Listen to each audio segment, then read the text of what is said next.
Kung ikaw ay may flight, you have to make sure lahat ng mga dadalhin at kailangan mo ay nakaimpake na. Depende kung ilang maleta ang dadalhin mo, depende sa pangailangan mo at kung gaano katagal mag-i-stay sa isang country. And also, masigit sa lahat, you have to make sure na yung pasaporte mo ay updated at ito po ay nasa yung bag. Dahil anytime ang pasaporting yan ang hahanapin upang ikaw ay makaalis, makasakay ng eroplano para dalhin ka sa country of destination mo. Saan man po yan. Okay? Kung ikaw naman po ay teacher, like kang handa. Okay? Doon sa mga lesson plan na ibibigay mo. Para pag magkaroon ng quiz o long exam, alam mo kung saan mo i-base yung mga grado mo. Kung natutunan ba ng mga estudyante mo yung mga tinuturo mo sa kanila. Lahat po sa mundong ito may paghahanda na ginagawa. Pero sa Bible po, in order for you to be saved, isa lang po ang kailangan. To believe in Jesus' finished work on the cross. Maniwala ka na matay siya sa krus ng Kalbaryo para bayaran lahat ng kasalanan mo, past, present, future. Okay? Dahil alam niyo ang pinaka-sweet revelation na ibinigay ni Jesus kay Paul ay walang iba kundi ang rapture of the church. Na anytime, lahat ng mga naglagak sa kanya ng pananampalataya, okay, ay kanyang ira-rapture. Kanyang dadagitin para dalhin sa kanyang kaharian. Okay? Para makasama niya forever and ever. Dahil alam ng Panginoon dito sa lupa, mag-uumpisa ng 7 years of tribulation, yung mga tinatawag na anak niya. Tandaan nyo, para maging anak ka ng Diyos, you have to believe in Jesus. At sa lahat ng tumanggap sa Kanya, sila'y pinagkalooban niya ng karapatang maging mga anak ng Diyos. Ang linaw sa Biblia po niyan.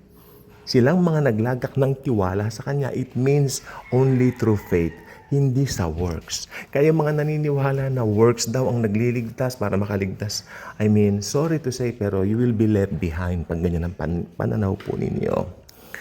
Okay? So, sa ating po mga Kristiyano, no? Hindi na po natin kailangan ng suitcase, hindi na po natin kailangan ng maleta. Wala tayong dadalhin. Sa mundo, kailangan nakahanda ang mga maleta mo, nakahanda ang pasaporte mo. Isa lang ang pasaporte natin, si Jesus.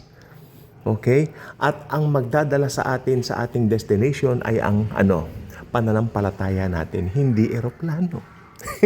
Yung ginawa ni Kristo sa cross pa rin ang magdadala sa atin. Dahil pinanampalatayan na natin yun ang magdadala sa atin sa ating destination, eternal destination rather, hindi ang eroplano. Amen po ba? So napakasarap po na alam mo yung katayuan mo kay Christ. Tayo po ay dadagitin, hindi natin kailangan ng maleta. Wala tayong dadalhin. In fact, iiwanan natin lahat kung ano man ang mga belongings mo dito. Kaya kung Kristiyano ka, halimbawa mayaman ka dito sa mundong ibabaw na ito, maiiwan pong lahat yan. Ni singkong duling, wala kang madadala. Pero, ang pinakamasarap po rito, dumating na sa iyo ang blessed hope. Amen? Dahil nasama ka sa rapture. Isang malaking tagumpay at karangalan na makita si Jesus na mukhaan sa unang pagkakataon. That's our prize. Seeing the Lord Himself face to face for the very first time. Kaya, mga kapatid ko kay Kristo, meron pong pag-asa. Anytime na dadagitin tayo ng Panginoon, kung ano man yung mga pinagdaraanan po ninyong yan, sisiw po yan. So hindi po yan na magdedetermine ng destination natin. Ang magdedetermine ng destination natin ay ang ginawa ni Kristo sa cross na pinanampalatayanan natin, dahil yan ang magiging susi para tayo ma-rapture. And to be with Him forever and ever. Okay?